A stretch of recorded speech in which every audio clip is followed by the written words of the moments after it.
जरा सोचिए, हम अपनी रोजमर्रा की जिंदगी में कितने ही फैसले लेते हैं, है ना? सुबह क्या पहनना है से लेकर करियर में कौन सा रास्ता चुनना है। ठीक इसी तरह बड़े बड़े बिजनेस भी हर रोज ऐसे ही फैसलों से गुजरते हैं। और जानते हैं, यही चुनाव बिजनेस इकोनॉमिक्स की बुनियाद है। ये हमें सिखाता है कि जब हमारे पास साधन कम हों तो हम बेहतर और समझदारी भरे फैसले कैसे ले सकते हैं। तो चलिए सबसे पहले बात करते हैं इस चुनाव की समस्या की। ये वो उलझन है जहां हमारी इच्छाएं तो कभी खत्म ही नहीं होती, लेकिन उन्हें पूरा करने के जो साधन हैं वो हमेशा सीमित होते हैं। चलिए एक छोटा सा उदाहरण लेते हैं। मान लीजिए आपको किसी ने तोहफे में 1,000 रुपए दिए। अब सवाल ये है कि इन पैसों का क्या किया जाए। आपके दिमाग में कई ख्याल आ सकते हैं। क्यों ना दोस्तों के साथ एक जबरदस्त पार्टी की जाए, या फिर एक नई ड्रेस खरीद लें। मूवी और डिनर का प्लान भी बुरा नहीं है, या फिर एक अच्छी सी किताब लेकर बाकी पैसे बचा लिए जाएं। लेकिन बात यह है कि 1,000 रुपए में ये सब कुछ तो हो नहीं सकता। आपको चुनना ही पड़ेगा। और बस यहीं से अर्थशास्त्र का सबसे बड़ा, सबसे जरूरी नियम सामने आता है। हमारी जरूरतें और इच्छाएं वो तो असीमित हैं, उनका कोई अंत नहीं।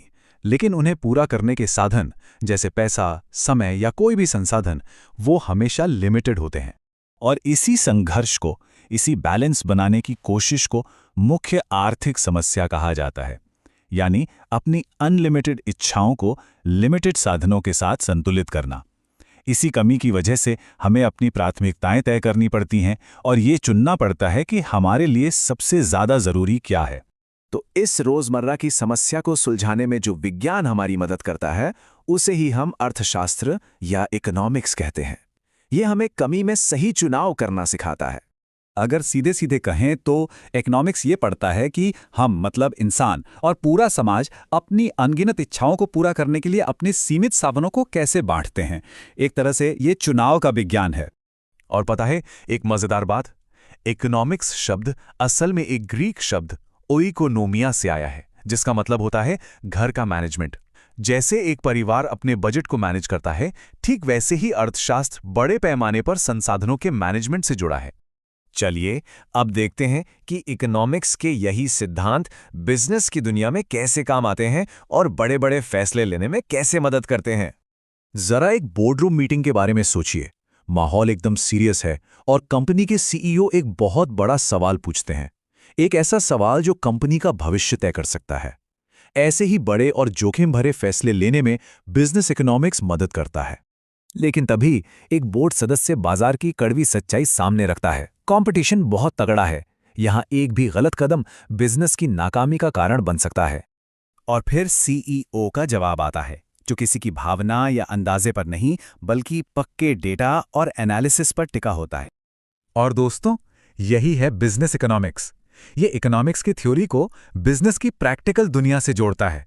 ये मैनेजर्स को तर्क के आधार पर फैसले लेने के लिए एक बहुत ही पावरफुल टूल किट देता है। सोचिए, ये कितने बड़े सवालों के जवाब देने में मदद करता है। जैसे कि क्या हमें इस बिजनेस में होना भी चाहिए? हमें कौन सी प्रोडक्शन टेक्नोलॉजी यूज करनी चाहिए? कितना सामान बनाएं और उसकी क्या कीमत रखें? तो फैसले लेने के लिए बिजनेस इकोनॉमिक्स दुनिया को दो नजरियों से देखता है। एक है माइक्रो और दूसरा मैक्रो। चलिए इन दोनों को समझते हैं। इकोनॉमिक्स की दो मेन ब्रांच होती हैं। एक है व्यष्टि अर्थशास्त्र, जिसे हम माइक्रो इकोनॉमिक्स कहते हैं, और दूसरी है समष्टि अर्थशास्त्र, यानी मैक्रो इकोनॉमिक्स। इन दोनों में फर्क समझना बहुत जरूरी है। देखिए, माइक्रो इकोनॉमिक्स एक जूम लेंस की तरह है, जो किसी एक ग्राहक, एक कंपनी या एक बाजार पर फोकस करता है। वहीं मैक्रो इकोनॉमिक्स एक वाइड एंगल लेंस है, जो पूरी अर्थव्यवस्था को एक साथ देखता है, जैसे देश की कुल आय, महंगाई और बेरोजगारी। तो सीधी सी बात है, बिजनेस इकोनॉमिक्स का ज्यादातर लेना देना माइक्रो इकोनॉमिक्स से है, यानी एक कंपनी के अपने फैसलों से। लेकिन कोई भी कंपनी देश के मैक्रो माहौल, जैसे ब्याज दरें या सरकारी नीतियों को नजरअंदाज करके तो चल नहीं सकती है ना। तो अब बात करते हैं कि बिजनेस इकोनॉमिक्स असल में है क्या। क्या ये सिर्फ किताबों का ज्ञान है या उससे कहीं ज्यादा है? देखिए, बिजनेस इकोनॉमिक्स विज्ञान भी है और कला भी। ये एक कमाल का कॉम्बिनेशन है।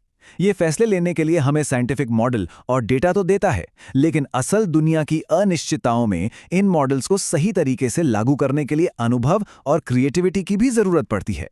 और यही कला है। तो कुल मिलाकर बात यह है कि बिजनेस इकोनॉमिक्स हमें सिर्फ फॉर्मूले नहीं देता, ये हमें बेहतर फैसले लेने के लिए तैयार करता है। ये एनालिसिस को प्रैक्टिकल समझदारी के साथ जोड़ता है ताकि मैनेजर्स मुश्किल हालात में भी सही रास्ता खोज सकें और अपने रिस्क को कम कर सकें। तो अगली बार जब कोई बड़ा फैसला लें, चाहे वो पर्सनल हो या प्रोफेशनल, तो एक पल रुककर जरूर सोचिएगा। हर चुनाव की एक कीमत होती है जिसे इकोनॉमिक्स में अवसर लागत कहते हैं, यानी वो फायदा जो हमने किसी और विकल्प को छोड़कर गंवा दिया। हमारे अगले बड़े फैसले की वो छिपी हुई लागत क्या है,